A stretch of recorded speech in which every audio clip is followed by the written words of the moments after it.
Hello, everyone. Welcome to the Robotics Colloquium. It's a great pleasure to introduce Debadeepta Dey. He's a principal scientist at Microsoft, recently promoted. Congratulations. And I've known Dey since he was a PhD student at Carnegie Mellon. Before that, he was a summer intern at the Field Robotics Center, also at Carnegie Mellon. And I actually was just telling him that I remember talking with Drew Bagnell about his PhD application and how fantastic he was. And it shows how old we've all become. But it's just, Dey's had a really great career at the Robotics Institute with his PhD with Drew Bagnell, and then subsequently at MSR, really at the intersection of machine learning and robotics, particularly field robotics as well in his PhD. Real pleasure to have him. Dey's here in Seattle, so if you're not able to meet with him during his time here, please do reach out to him. He's local, and it's a pleasure to have him. Welcome. Thank you very much, Sid. Thank you for having me, and it's always fun to come back and give talks at robotics places or where the main aim is robotics, because I'm getting a little bit distance from robotics nowadays, and as you will see in this talk, there are no real robots. So in many ways, this is not a real robotics paper, right? But actually, what I'm excited about, particularly with this particular project, was that for the first time, I got to do some language, right? Like, I have no background in language, so those amongst you who do NLP for a living, you might find some of these things barbaric, so you will have to forgive me about it and tell me about it on how we can improve. But Bill Dolan, actually, and Chris Brockett, and Khan was actually the summer intern last year who did all of the work. He's Hal's student, so he knew both learning from demonstration as well as language and a bit of vision, so that worked out for us. And then Bill is the head of the NLP group, so we all got together and did a fun project, right? So here's the motivation, and for people who do robotics, this is nothing new, right? Like, we want to, get humans to interact with robots via language, right? And our agents, right? Like, and because it's very natural, we are good at language, we can talk, we can express all our emotions and directions, and we want to, collaborate with robots to do things, right? Like, do complicated things, tasks together.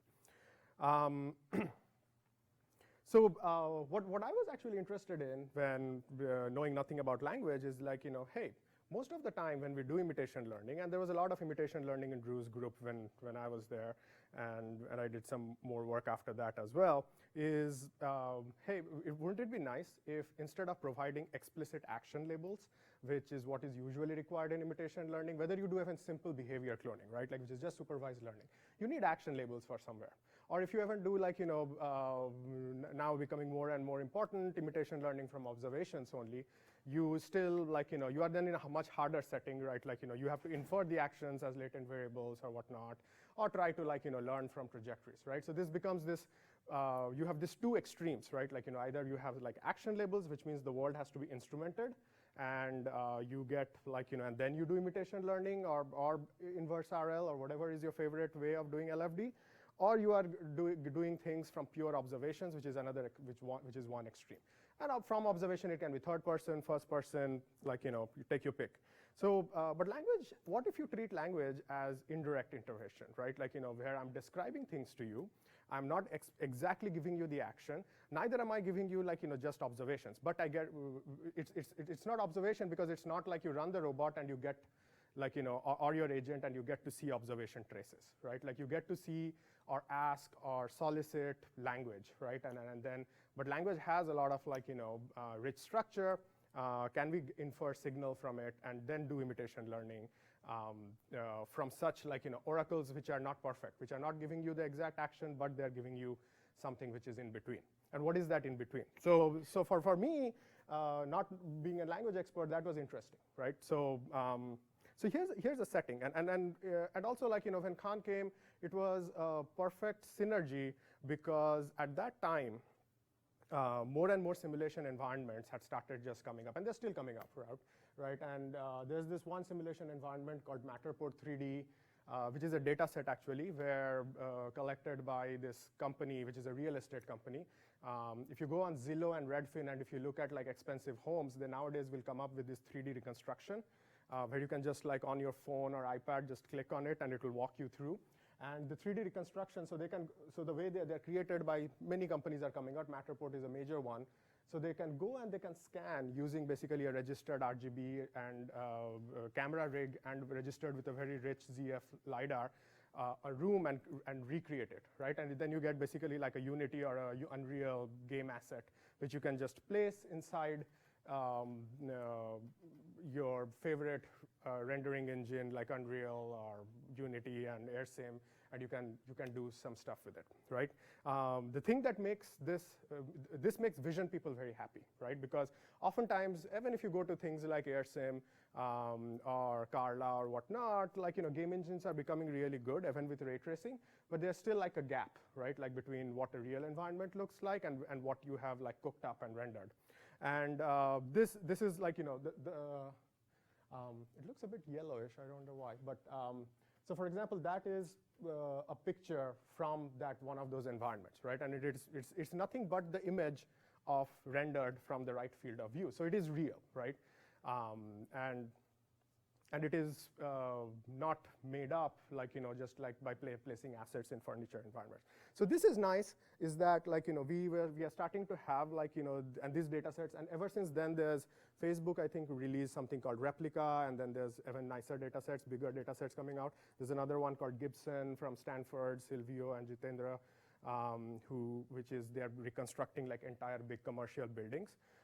Hey, I was like, maybe we can like do something in this sort of environments without having to like run a real robot through, right, the world. And maybe like and this is good because maybe we can also do sim to real now, because now the vision people perception is starting to look much more realistic. And this kind of environment, it provides us a playground, right? Like it's a nice playground because I can do sequential decision making, vision, imitation, and reinforcement learning.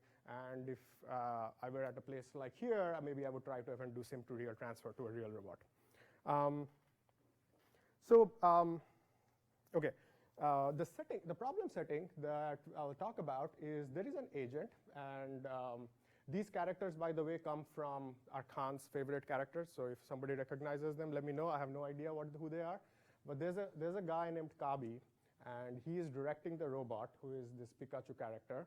Says that to do things like find a laptop in one of the bedrooms, right? Or like basically like help me search for things, right? And the setting is that then this robot has to go and like find this thing and send an image back and say, hey, I found it, right? And declare success. Or it may alternatively say, I got lost, so help me, right? And where then Kabi, like the person maybe gives back some more help signal, right? And this is like to broadly simulate environments where, let's say you are like you are directing a robot to do things, and you obviously as the human knows much more, and the robot has much more capabilities and can maybe lift heavy things or has better sensors or is just in a region where you shouldn't be, right? And this sort of works as a crude approximation that the human kind of knows what to do, right? But the human is not teleoperating the robot, right? Like we are not saying that like hey, this is exactly what I'm going to sit and have this very rich bandwidth teleoperation link, and I'm going to do this. I'm just going to tell you what to do, which I would do that to another human, right? And can the robot like use this instead of like rich action signals to then go recover. As with anything, it's not that like we are the first to do this. Like so Peter Anderson actually developed this simulator and used the Matterport 3D dataset. He's from Georgia Tech and joining Google soon. So one of the things that we did was like instead of doing very low-level tasks, so the Peter Anderson dataset looked like they crowdsourced people giving turn-by-turn instructions to robots to an agent, and that then you have to like the task becomes turn left, go forward, see the mirror on the hallway, then turn right, and then go to the end of, and then you will be where I want you to be, right? And which seemed a little bit like unrealistic, right? Like we don't really like go and give people extremely fine-grained natural environments, but rather what we might want to do is tell somebody to do high-level tasks, right? Like, oh, can you go fetch me a beer, right? And so we focused on high-level tasks instead of like, and one of the things we want to solve is that if you looked at most of these papers that were coming out, for this like, language to action grounding, the accuracy results were horrible. They were like, 15, 20, 30%, and like, depending, and this is even on like relatively small data sets, right? Like Matterport 3D is like 90 environments, and I think like 60 of them are training val and something like that. This is not that big. So even there, we can't overfit, like no matter how big neural networks you fit as your policy class. Is like, so obviously there's a lot of like, this is a challenging sequential decision-making problem. So we said, hey, we should, the robot should ask for help, right? Like, when it knows it is lost. So, and can we make it as a part of a learning from demonstration algorithm that it also learns to ask for help during training time, right? Like instead of just asking that there is a training budget, like, asking for help budget, you want that because otherwise the robot will be asking for help all the time. Like, it very quickly learns that, hey, asking for help gives me more and more language signal, and signal I can try to interpret that. So that's a nuisance. So you want to impose a budget. So that means that this is like, if you have seen like Who's Go a Millionaire or Kaun Banega Crorepati if you are from India, like this is like calling your friend, right? Like, you get to call your friend only like 2 or 3 lifetimes. You don't get to call home every time and keep getting answers. So, so ideally, what you would want is that, hey, our algorithm should also learn when it is uncertain and when it should ask for help as part of the whole imitation learning framework. So let's see. This is just to give you a quick deeper dive into what the environment actually looks like. Can we shut off maybe this slide, or is that possible ever? Maybe this one?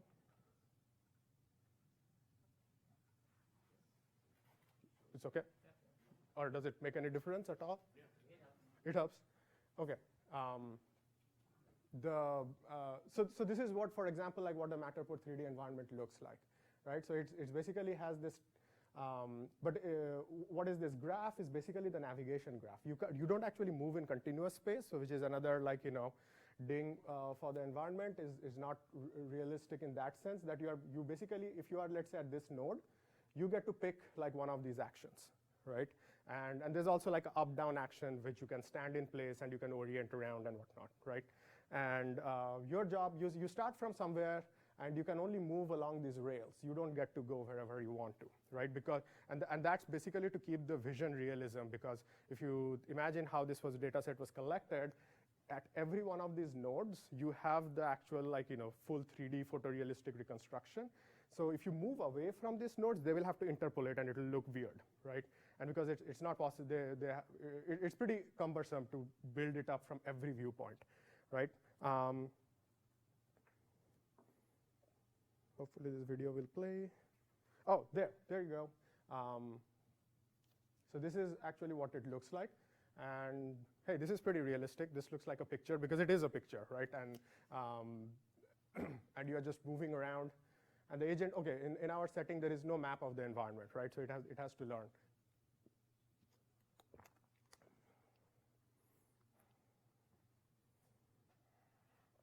I'll let it play for a bit.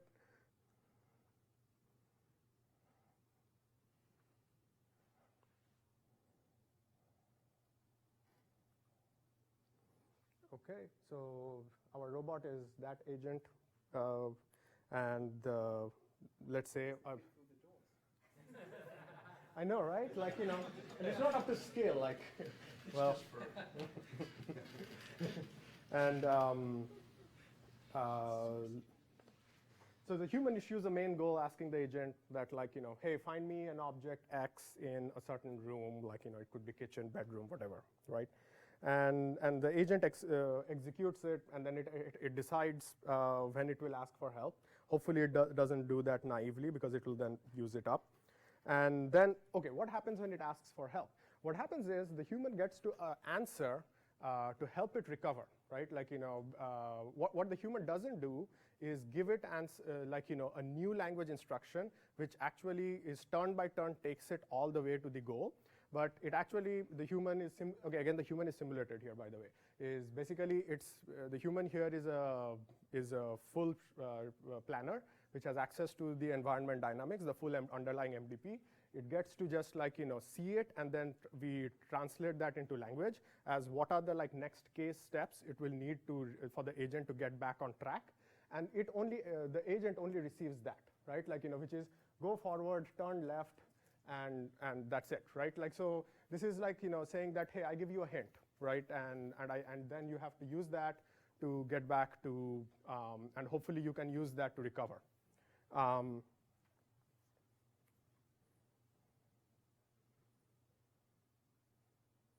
Cool. So maybe you are here, and then you get lost, and all we are assuming is that the advisor has some more bits of information than the agent to help it recover, right? Like, that whatever language is being given back means that the human or whatever other agent there is knows a little bit more about the environment or is a little bit more of an expert, right? And and it may say like, hey, turn 120 degrees to the left, right? And maybe this is a simulation of an environment where the robot is in a hazardous condition. You get to see what's going on, but you don't want to be in there, right? And yeah. Does the human enable the robot not to be unlost or to solve the goal, or is that just to enable it to be unlost, right? Okay. Like, so we actually there's a parameter like which k next actions we are going to describe on the golden path to recovery, right?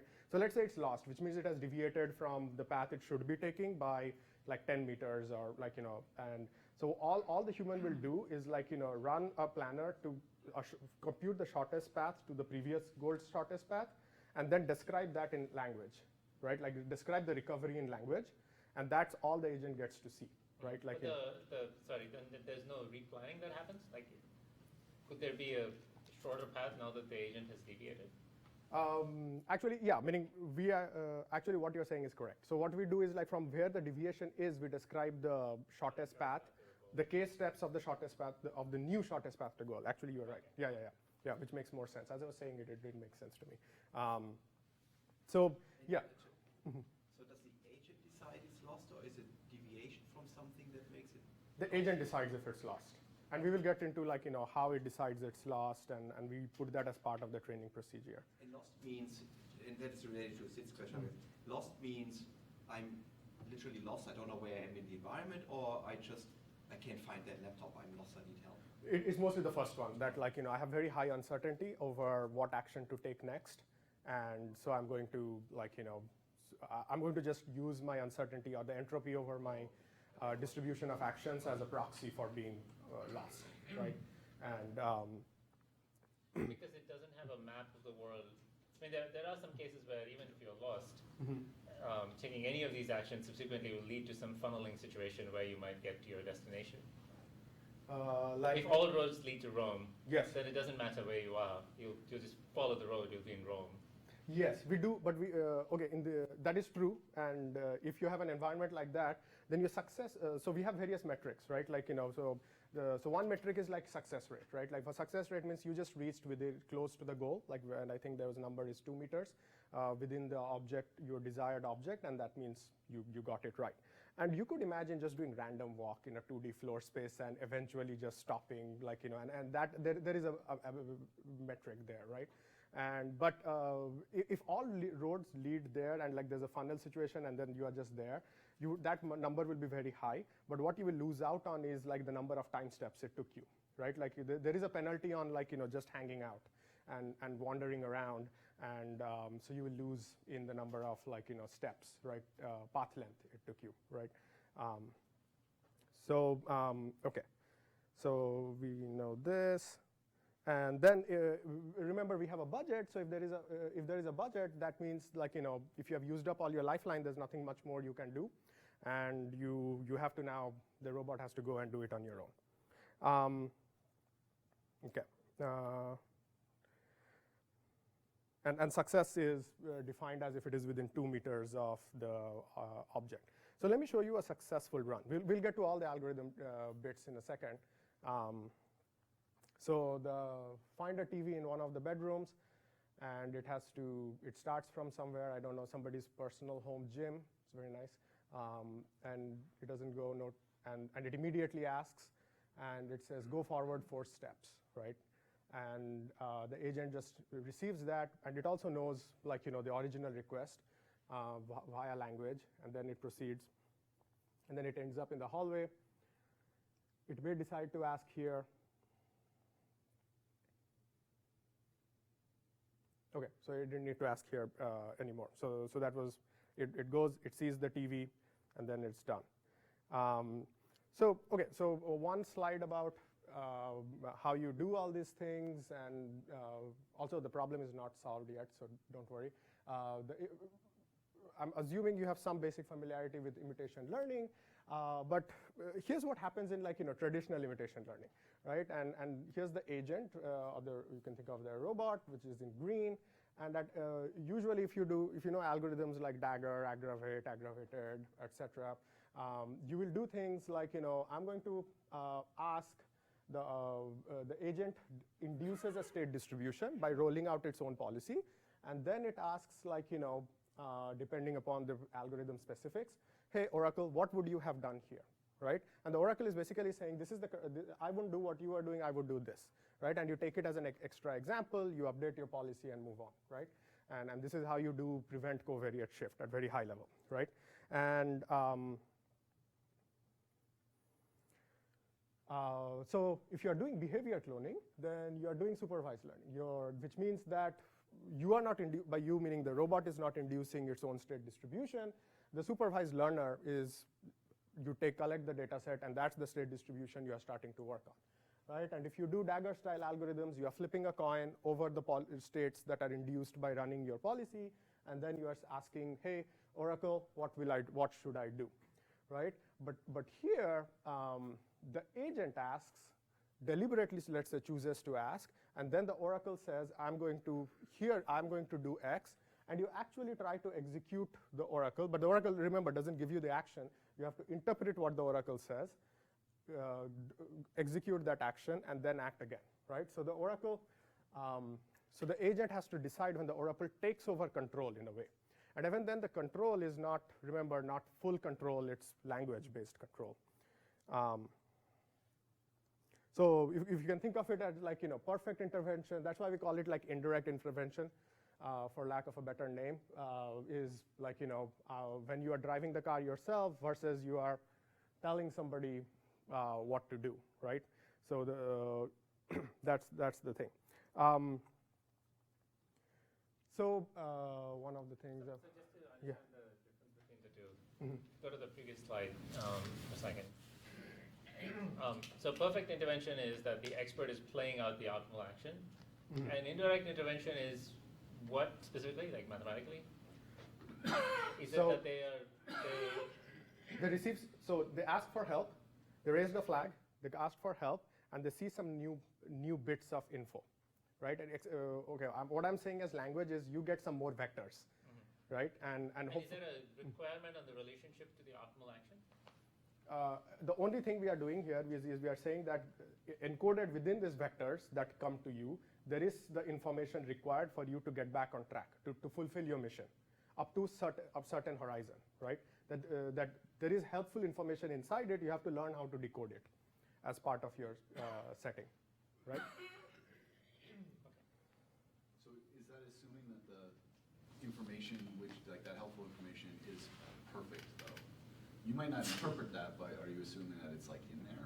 I think it will work even if the expert be, suboptimal. I think the usual suboptimality of, like, imitation learning Oracle in theory will go over.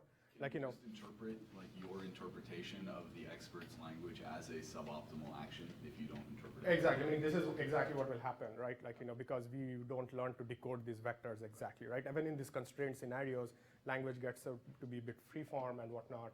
And, just like in, lols or aggravate, you can, if you're within the framework, you can eventually learn to do better than the expert. But even if the expert is suboptimal, but so you should be okay that way. Okay, so So we have, just to keep terminology, so we have an oracle that assists the agent in both training and test time. So note this is a difference from traditional imitation learning. The oracle doesn't go away, right? You get to invoke this oracle even at test time strategically, right, to asking them back for help. And the agent has to learn to decide when oracle intervenes. This is, you are not randomly flipping coins over the induced state distribution. And you have to, the agent has to interpret this vectors coming to it, right? Like if you just replace language with some word embeddings coming to you.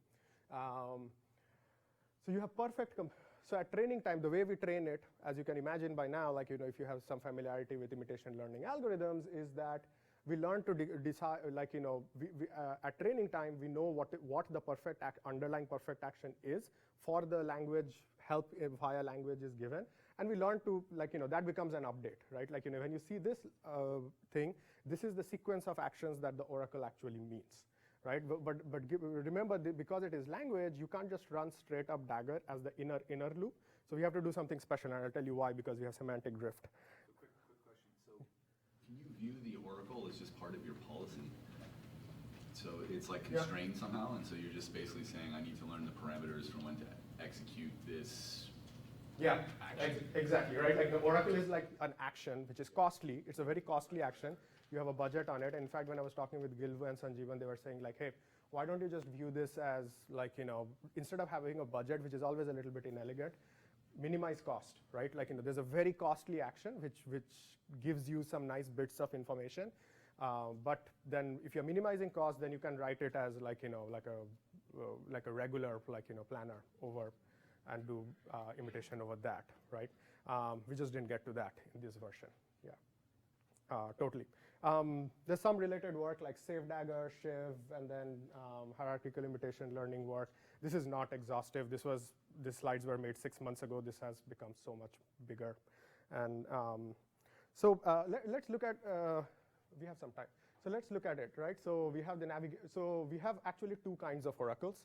We have during training time, and then a high-level oracle, which is the sub-goal oracle, which is available also at test time, right? So at training time, the navigation oracle, that is nothing but a planner, right? Like we know exactly where the robot is. This is simulation. I don't need to, I can just run A star, right? So think of navigation oracle as always knows exactly what to do from where you are.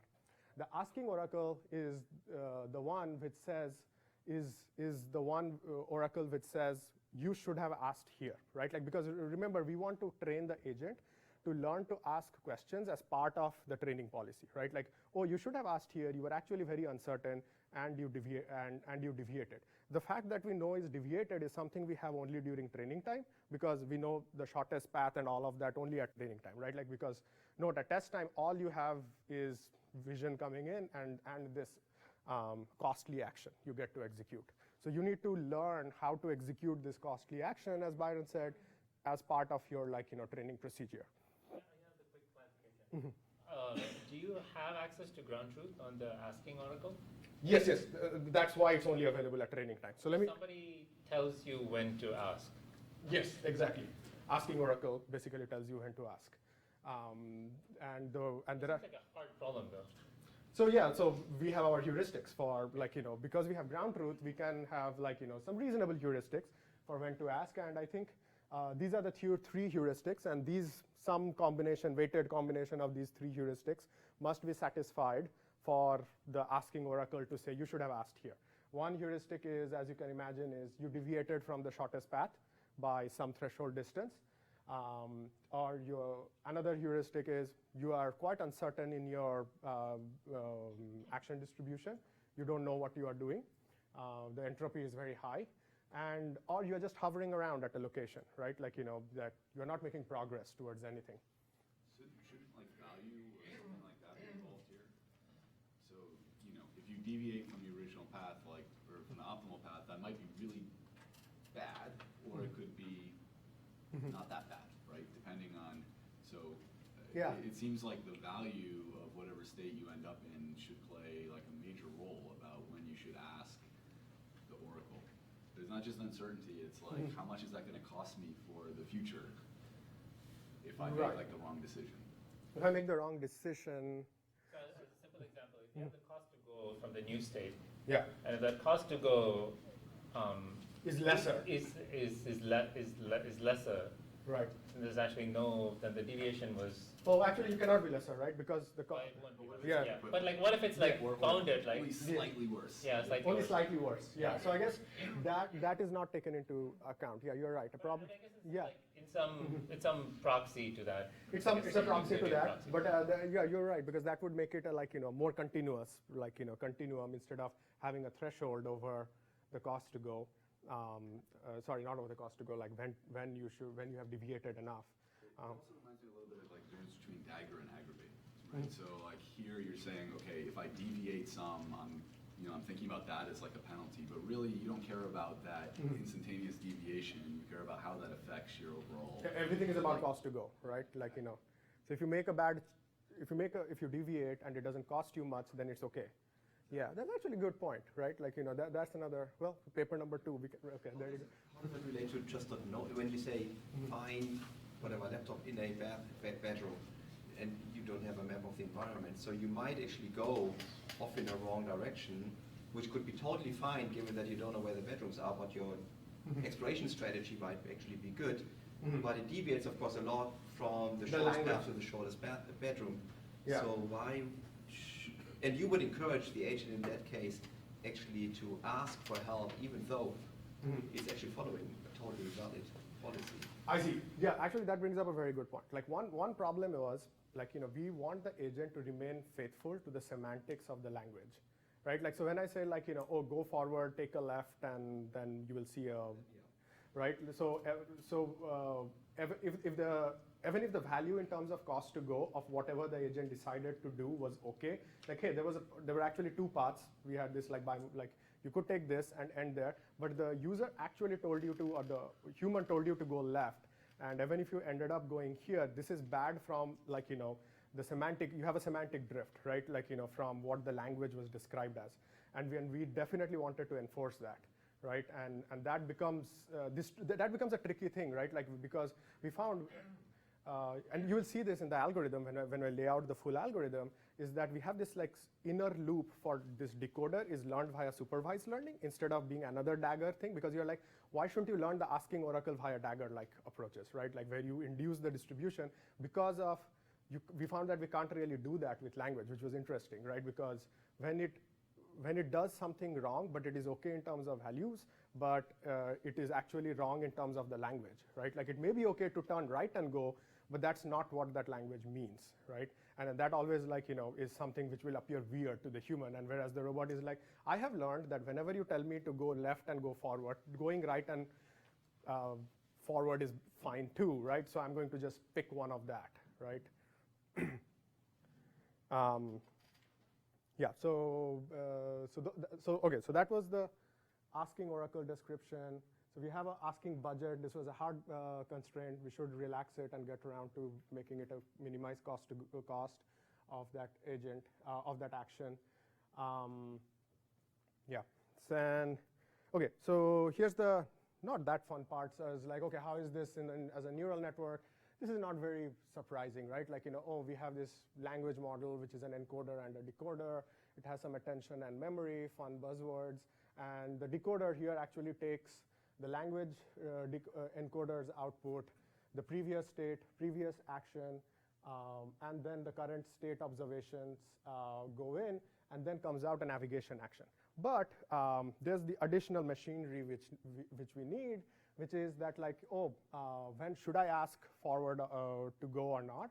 Should I ask the oracle whether I should get help?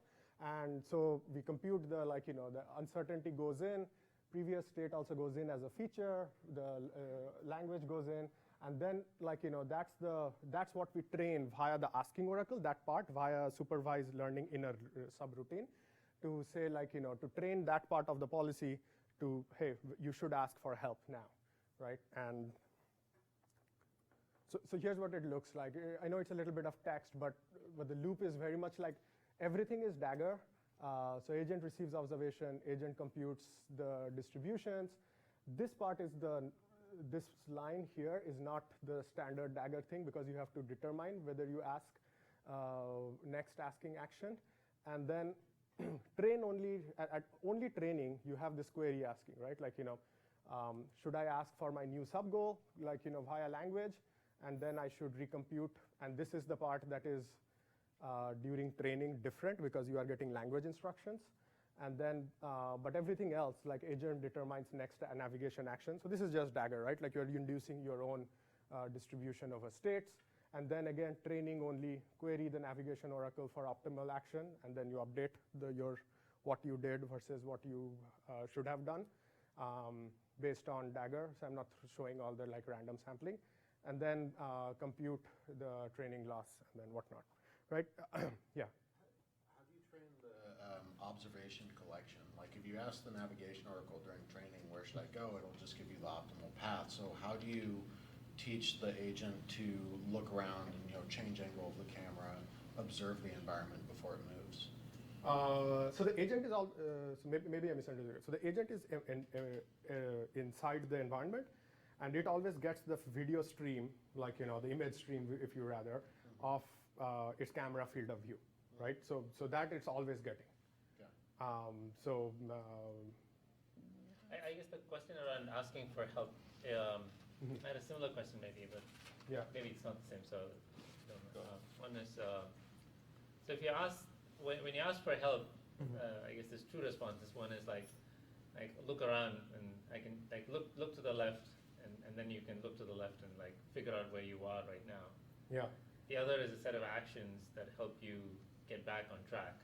Oh, I see. I think maybe I think I understood what you were saying. Like hey, does the oracle say you like, hey, look around, look to the left?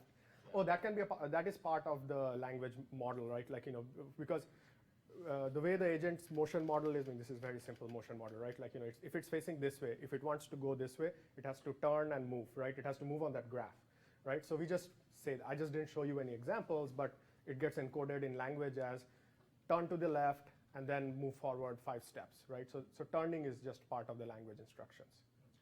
I guess there's a bit more subtle question here of like, is the oracle compelled to resolve the agent's uncertainty or to solve the agent's query?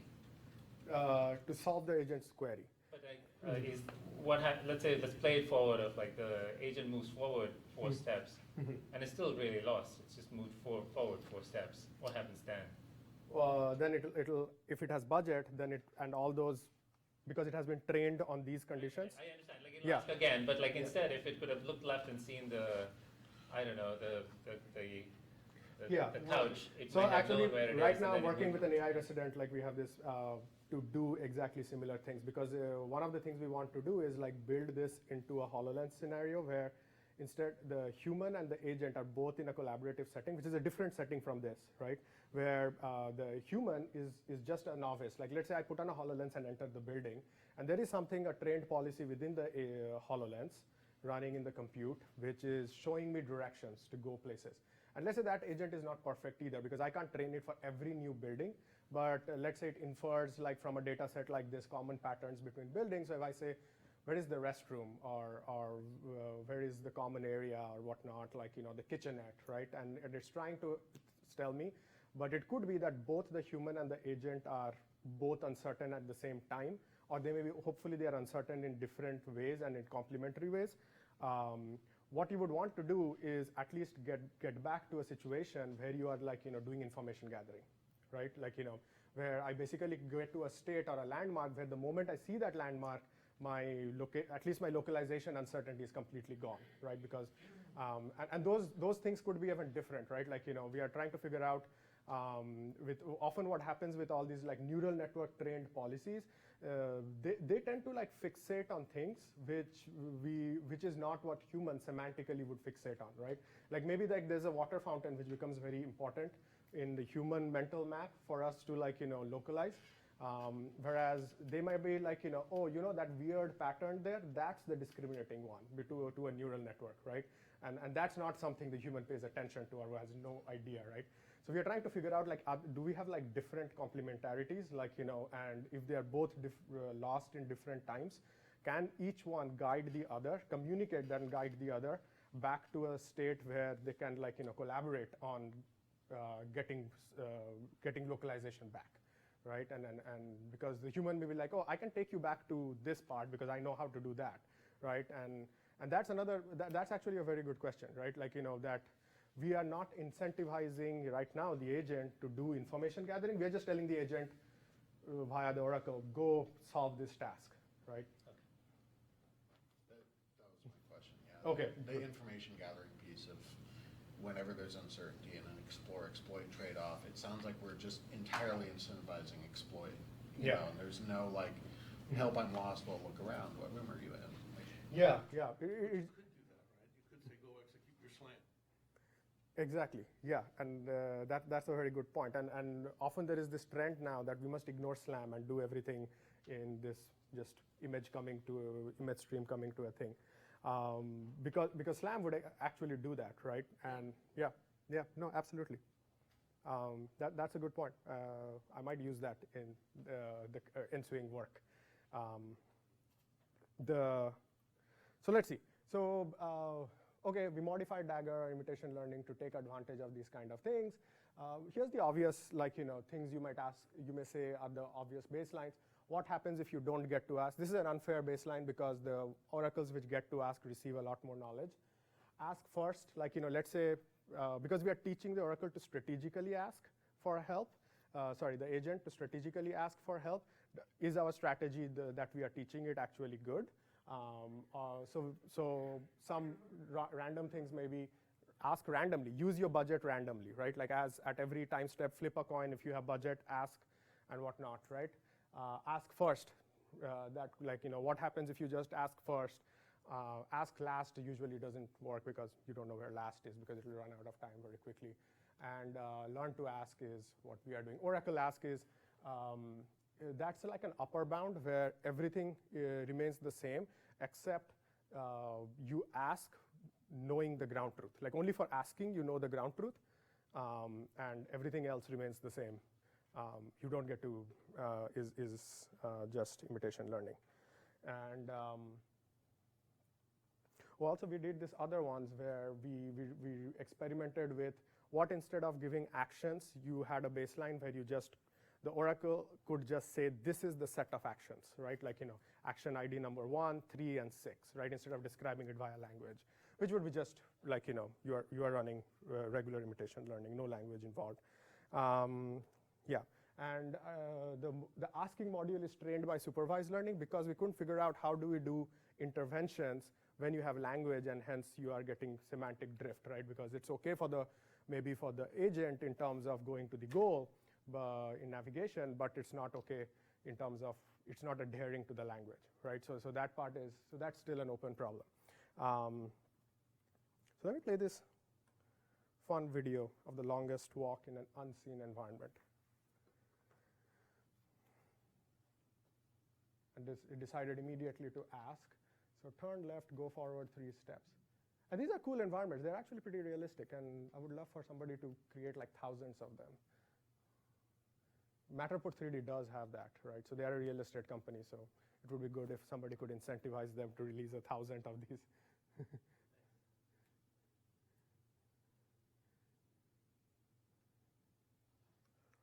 Yeah, I should have sped up this video. It's too slow. So it climbed up the stairs, and then it was like, yeah, I'm lost again. Quick question on just pausing in the middle of the stairs. I guess is there any, in the training, is there ever a case where it actually doesn't go all the way up the stairs? So this is like not robotics at all. So it always goes up the stairs. Like every action is successful. No, I mean I thought it paused at the middle of the stairs and asked what should I do next or something. Because I think there's the uncertainty spiked, or all the conditions it had been trained on spiked for it, and it said I should ask and I have budget. I see. Yeah, like that. And I guess I was wondering, it would be really odd for me to pause in the middle of the stairs and ask for help because I've already started going up. You're committed, yeah. And I'm wondering if what situations would arise where I would have. It could be because it was just because there's remember there's machine learning uncertainty in this, just the uncertainty of imperfect machine learning, and often, and if you will see in the results, actually here, let me show you these results. The way in these kind of papers you report things, there's something called test seen and test unseen, right? And what, okay, let me just describe you what test seen and unseen is, and I'll answer your question. Test seen is these are the same, the environments are something you have seen during training, but the tasks in those environments are new. And test unseen means both the environments are new, like this is a new house, and unseen, and even the tasks are new, right? Like, you have not been, so if you see, there's a huge gap, right? Like, things fall almost by half, and this is pervasive across all papers in this attacking these kind of domains, so which basically means, like, look, even your machine learning, you can't even begin to overfit to these, right? Like, forget if, and if you don't ask for help, right? Look at what's your, like, success rate, like 6%, right? So we are not doing very well, even with, like, imitation learning on these things, right now. And obviously, if you ask for help, things go up. And all the takeaway from this is, like, hey, as compared to, like, the teacher is an upper bound, but if you learn, you come very close to the teacher, whereas other strategies of asking first or randomly asking are not, like, So it pays off to learn how to ask for help as part of your training process. That is basically the main takeaway. But yeah, you're right. Like, like stairs is a very weird thing, right? Like, is that to pause in the middle of and ask for help. I think that's the artifact of imperfect learning coming through. So how large are these environments? Like how many nodes are in these graphs? So let me see.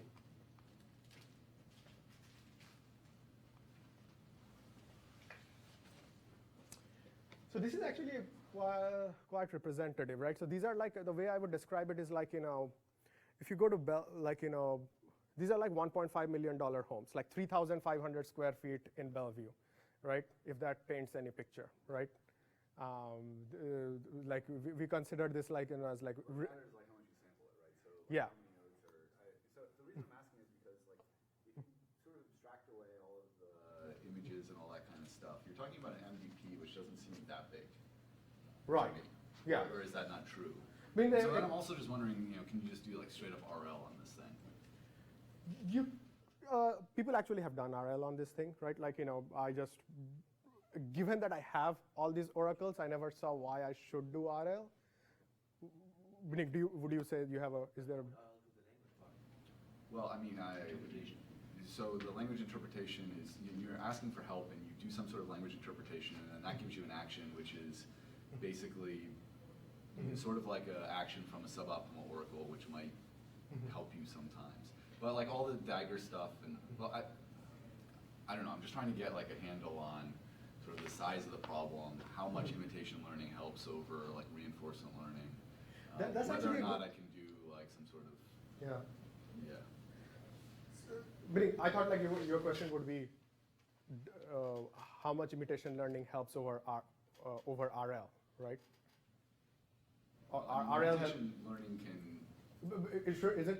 IL is just much easier, right? I have all these oracles during training time, shortest path planners and whatnot, right? Like I'm just exponentially more efficient, or I should be, both in. Meaning it's the usual. Meaning I'm not saying anything deep. It's like the usual, like yeah. I'm curious if you correlated situations where it asked for help with specific features. Like in your example, it needed help being told to look up and help being told to look down. And I'd imagine those are on the long tail of scenarios it encounters. And I'm curious if you've done any analysis around like, here are the particular places where it struggles. We have. This is all in the appendix.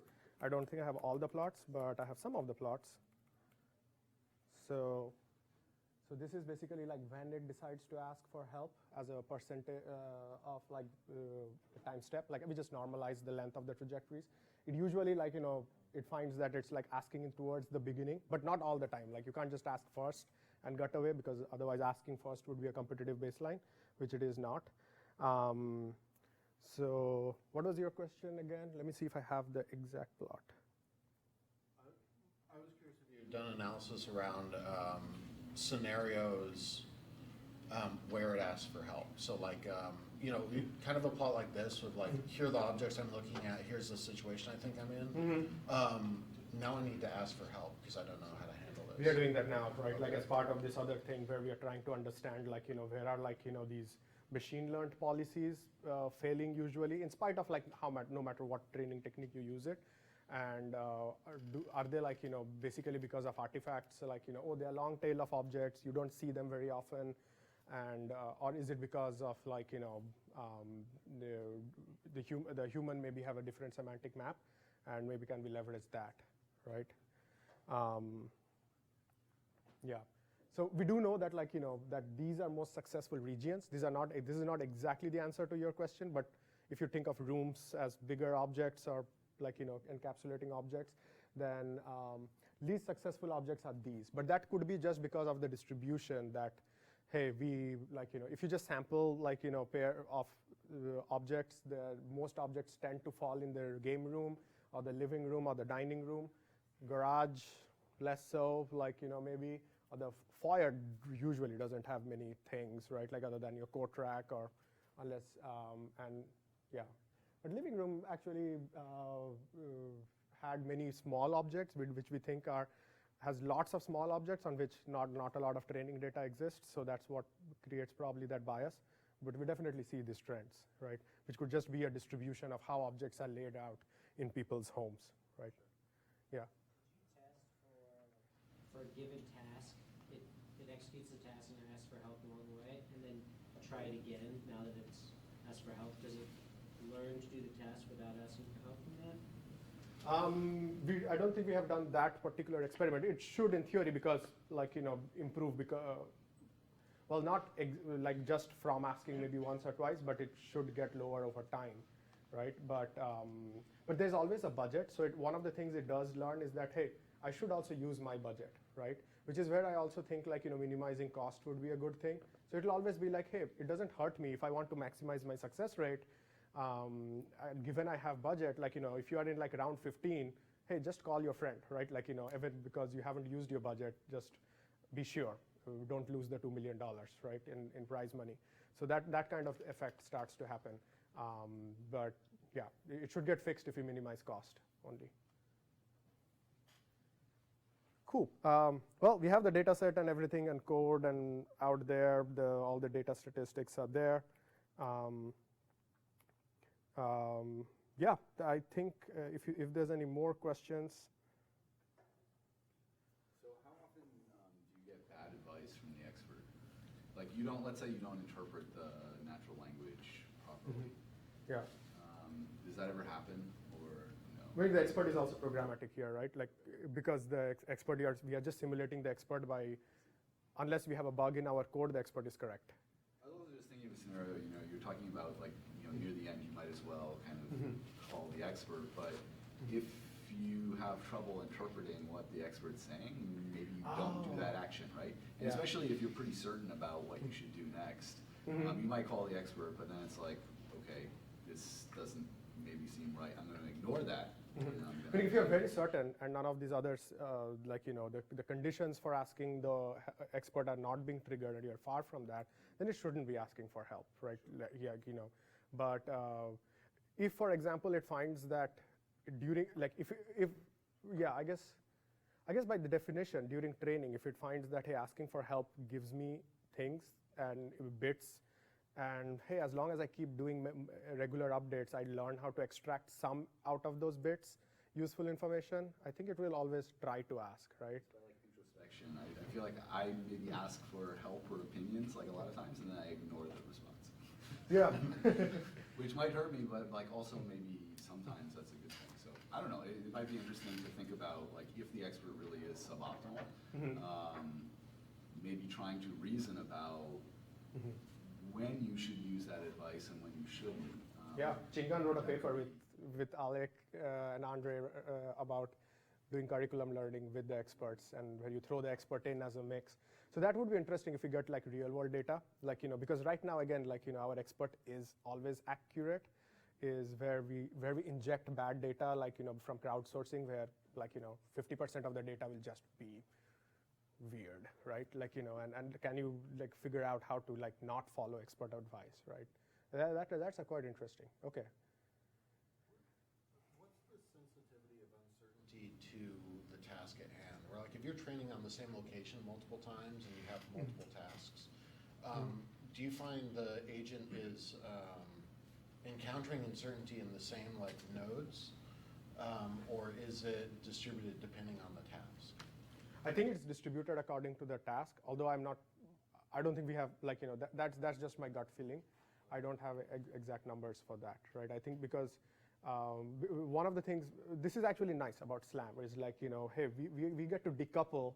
Here everything is like, encapsulated inside, so I don't know, did it make a mistake because of imperfect learning, or is it because this is not a very like, key point descriptive location? It's like a long hallway and I'm like, like a particle filter losing track of where I am, or is it because like, like other things, right? So there's a lot of things which are just like, just debugging these things is just hard. Yeah. And then if you throw in an expert that says turn right when you're supposed to turn left because they don't know their right from their left. Yeah. Yep, absolutely. Cool. Yeah, if no other questions, thank you.